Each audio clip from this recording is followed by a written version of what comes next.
Folks, welcome back to Rugby Ascendant. This is Chris in Central Pennsylvania. My guest today is Adriaan Carelse from South Africa, who plays for Rugby Atlanta, now the Rattlers. Adriaan, it's been quite an exciting start here. I understand that you had some challenges getting into the U.S. Over the pandemic restrictions and constraints, and you weren't able to join the team at the start of the season. So how did that go for you? Was that a big challenge to get in the U.S.? Yeah, it was really a challenge. It was really tough. Things didn't work out well. It was really tough back in South Africa, especially just to get an appointment at the embassy. But and it was also tough. I mean, you have to train on your own. They gave us our attacking plays, calls and stuff that we had to learn back at home. So when we get here, it's easier. So it was tough. It was really tough. But to be honest with you, my family, my fiance, her family, they just like believed in me. Also, just told me to believe that everything is going to work out. Because there was a time when it also felt like things is not working out, and I mean the season already started, and I was still back in South Africa, so it was really tough getting here to the USA. Now, I'm sure it was a big challenge. Now, you and Johan, whom I just spoke to a short while ago, Johan are both from Western Province, not too far apart. He's from Paarl. You're from Somerset West, one of the most beautiful geographic spots on the planet, beautiful Mediterranean climate. Quite lovely there. You've got the Strand, you've got Gordons Bay, Somerset West, stunning mountains all around you, nearby vineyards in Stellenbosch and Franschhoek, gorgeous beaches. But close by, very close to that, you've also got some of the most disadvantaged and impoverished areas in the country, in Kaisheta and in Mitchell's Plain there in the Cape Flats. That must be a very strange experience growing up in that area with seeing such a diverse experience that people who live there are going through different living conditions. Were you aware of that as a kid growing up? Was it something that affected you? Were you one of those poor kids, or were you one of those rich kids, or somewhere in between, or where did you find yourself? So I'm actually, like I tell people, I'm from Somerset West, but I'm actually from Salori's Pass. So it's like a small village outside Strand, Gardens Bay, and Somerset West. And it's really tough, like especially in our generation growing up. I mean, there's a lot of, I mean, back then it was different, but I mean, there's a lot of stuff that, especially for our young people, I mean, drugs, there's a lot of stuff that that can influence our lives, and it's really tough. I have a lot of friends, and it's also really good rugby players, but didn't always get the opportunity that I got. So it was really tough growing up, to always make the right decision, what you wanted in life. So it was really tough, like growing up, to be honest. No, I can imagine it's quite a challenge. All those distractions, things pulling you one way or the other, and the wrong decision leads you down the wrong way in life. But it looks like whatever it was, whether it was your internal fortitude, it was family, it was faith, whatever it was that helped you, or just your innate nature, it seems like you made the right decisions and you made on the right path. So congratulations on that. It's not always easy. Thank you so much. And like I said, like my fiance, our family, my family, they really played a big role, and where I am today. It wasn't always easy for me, where I am today, and I'm really grateful and thankful for all their support, for always backing me, for always believing in me. Even sometimes there's days that I don't believe in myself, that I doubt myself, but they were the people that stood behind me and always believed in me. So a lot of credit must also go to them. Like I really have a good support system, and my fiance, she really goes out of her way to be there for me and to make things easier, especially when I don't have uh, a easy day or things don't go my way. She's always the one I can talk to, and especially now it's really tough. She's back in South Africa, and especially with the time difference and everything, but we still make it work. And yeah, I'm forever thankful for all their support back home. Now, you mentioned your fiance several times here. Congratulations on having a fiance. That's awesome, Audrey. I'm happy to hear that. Now, you mentioned you talk quite a bit. Is she a first language Afrikaans speaker or an Anglophone speaker? What's her first language? So she's actually her first language is English, Ah, okay. and her second language is Afrikaans. But yeah, she's strictly English, but she understands Afrikaans also. No, I get that. Well, I ask because it makes a difference because of the way people speak. You can have some misunderstandings sometimes with your partner. Yeah. Now, listen, you came to Rugby Atlanta. You're not exactly an inexperienced guy. You've got a lot of appearances under your belt. You played with Western Province. You can see me wearing the hoops here today. I'm a Province Yeah, fan. yeah. I've been a Province fan through and through for over 30 years. So, and as I told Johan, I said, why not? They won more Currie Cups than anybody else, right? So you were with them in the under 19s, and if I'm not mistaken, you guys beat the Bulls in the final in Cape Town. That must have been impressive. It was a close game to 33-26. You later played with Boland. You got 54 appearances with the Cavaliers, and you also played with the Cheetahs. But that was in the Pro 14, wasn't it? No. I played Currie Cup for them. Okay. Yeah, I haven't played Pro 14 yet. Yeah, back in under 19 for Western Province, that's actually the first time when I met Moma, Johan Momsen. We played together under 19, and it was an amazing year. Yeah, we won that year, so it was quite special for us. We actually the last under 19 group that won that trophy. Um, and yeah, after that, I went to Boland. I was there like for 3 years. I was privileged enough to get 50 caps, and I actually learned a lot. And from there on, I went to the Cheetahs. I got an opportunity, and I was there for 2 years. And I learned a lot. I didn't play that much rugby, to be honest. But I had to leave my family behind because the Cheetahs is based in Bloemfontein, and it was really also a challenge for me, not just on the field but off the field. I mean, that's the first time when I like left home, left my parents, my girlfriend behind, and I learned a lot. To be honest with you, not just on the rugby field, but also I got to know myself better. I had to do things on my own, and I think it made me a better person at the end of the day. And yeah, I'm grateful for that opportunity also. Now, of course, in rugby in South Africa, some folks just come from long established rugby families and long lines. Skulk Burger, of course, his father was also a Springbok. What about yourself? Are you a first generation rugby player, or is there a history of rugby in your family? So when I talk to my uncles, I mean, they're now 50, 60 years old. And then if I hear their stories, everyone played rugby back then. My father also played rugby, but rugby was never like there wasn't someone in our family that really made it like to the top level. And I'm really privileged to made it, or not want to say I made it, but I mean to play on this level at the highest level, and to be a professional in the sport. But like I said, my family they always supports me. They're standing behind me, backing me, always believing in me, and it makes it so much easier to perform.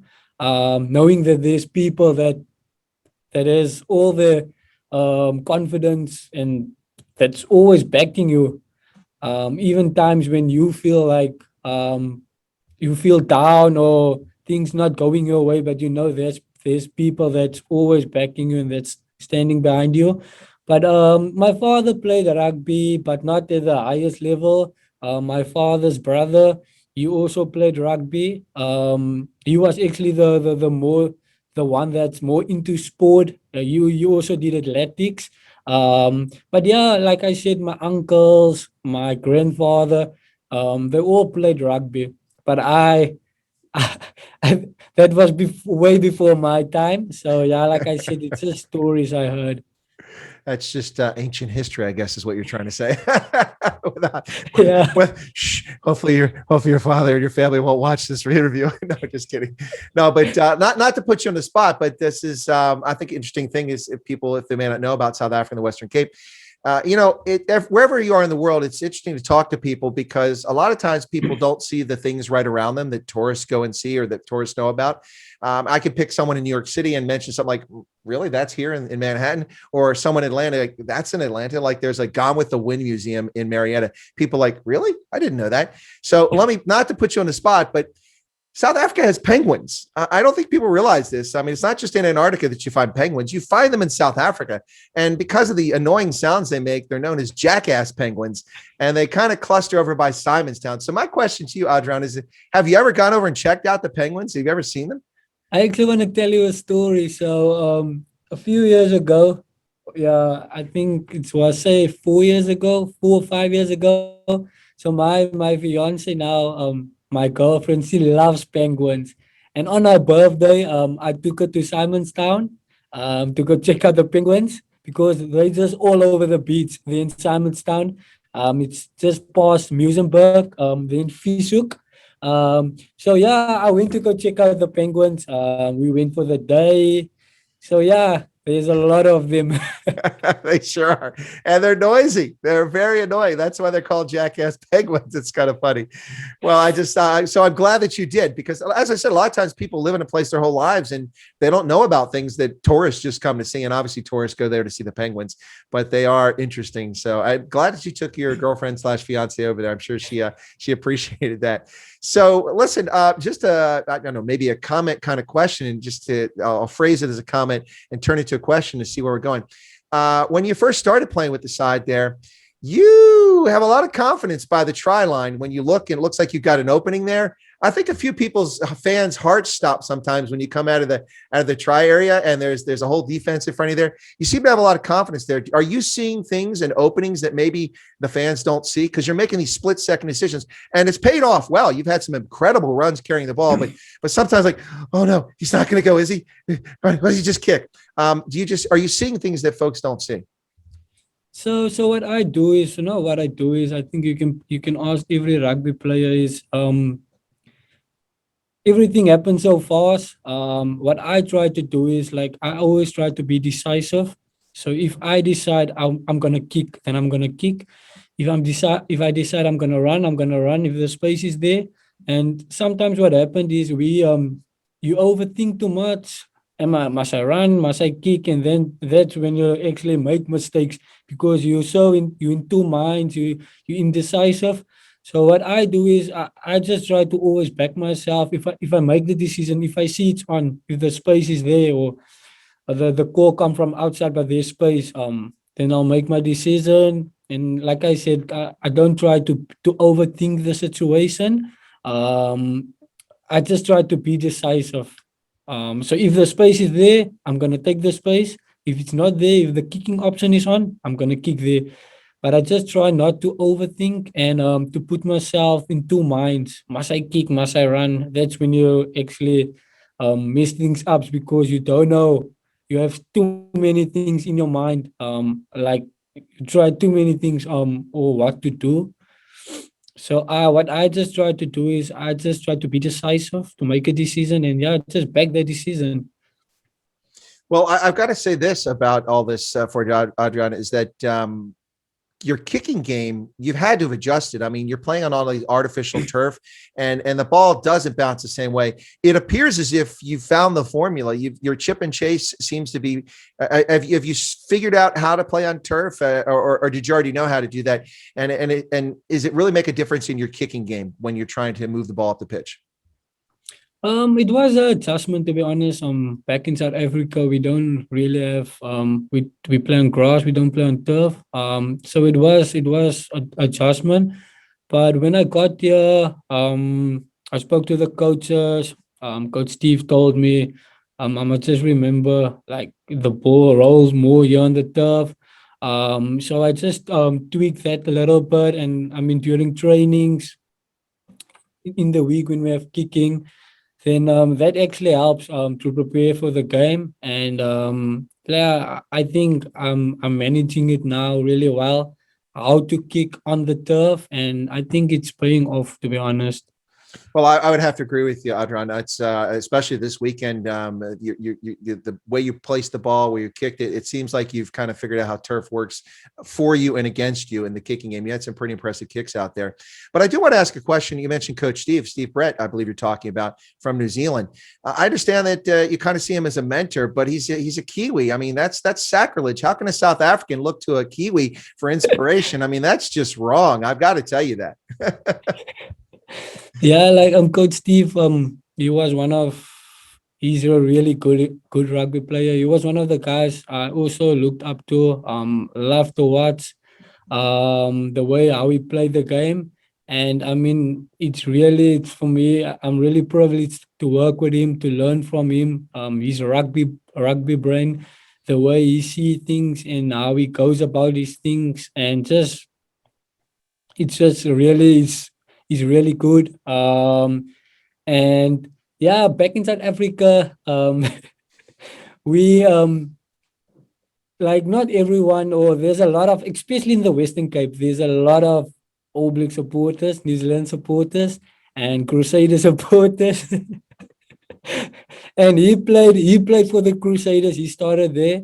But yeah, for me, I'm really honored and privileged to work with him. He's really good at what he's doing, how he goes about things, and how we see the game. And yeah, I think we as a team, or yeah, as players, must just execute like the plans he has for us on attack. It's mind blowing, to be honest. And I'm really privileged to work with him. I'm grateful to be here, to work with him. And like I said, I mean, he was a guy that I looked up to, and now I get to work with him. So for me, it's something really big. And like I said, I'm really privileged to work with him. No, that's awesome. I was curious about that relationship because because he's a well-known rugby player, even though he's a Kiwi. We'll have to give him that. Listen, Adriaan. I have over 100 rugby jerseys in my collection. I have over 30 Springbok jerseys of one sort or another. I have 0 All Black jerseys. And they just had a big sale. I could have gotten one, and guess what? I didn't. But, You a little supporter. no, I'm a Springbok supporter, so I can't bring myself to support the All Blacks. Just sorry. Yeah, it's just no, they're great, they're amazing, but I'll have to delete that part of the interview out, saying they were great and amazing. We can't let people know I said that, but not an All Blacks player. But so just one quick question here before we wrap up. So was this your first time to the States when you came over to play for the Rattlers? And what's it like? I mean, this is not South Africa. It's very different in so many ways. And of course, Atlanta is not America. It's just one little place in America. But Yeah. what's your experience been like so far? So this is actually my first time overseas. So for me, this is quite special. So to be in Atlanta, yeah, it's very different, to be honest. When I got here the first time, with that first week, it was really tough.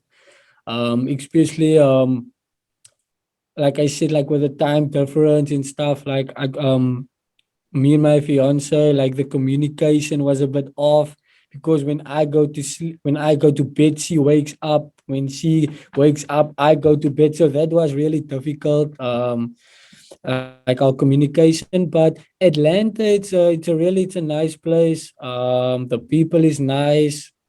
To be honest with you, I'm enjoying my time here so far.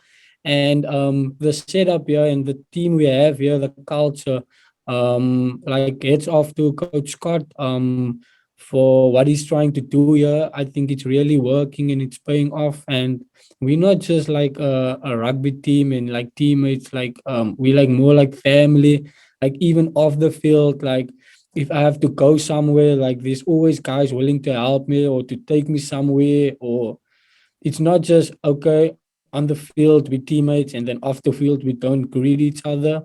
Off the field we'll still hang out, do stuff together. So yeah, to be honest, I'm enjoying my time here so far. And yeah, Atlanta is a really nice place, and I'm looking forward to see different places here in America. Well, I hope you get a chance to see a lot of the country. It's look, I'm very biased, obviously, as an American, but this is a pretty amazing place. But then so is South Africa. But there's so much to see and so much to do from so many standpoints all around you. So never hesitate to use Google. It's your friend if you want to find something to do. It'll point out some nice places to visit, even right around you there in Marietta. It's quite lovely. So Adriaan Carelse, it's a pleasure to have a conversation with you today. You've got NOLA this weekend at the gold mine, and then you've got Rooney the following weekend. I intend to go up to that game. You guys are not getting a break here. 5 consecutive wins. You think you get an easy team to play, but apparently there aren't any easy teams to play. So good luck this weekend. And your game is pretty exciting to watch. I'm talking about your personal game. It's fun to watch you, and I hope that you enjoy the rest of the season and have great success there in Atlanta. Thank you so much. I really appreciate it, and it was nice talking to you. It was a pleasure. Thanks a lot. Always. Bye, Donkey. Thank you so much. Have a nice day. All right. Cheers.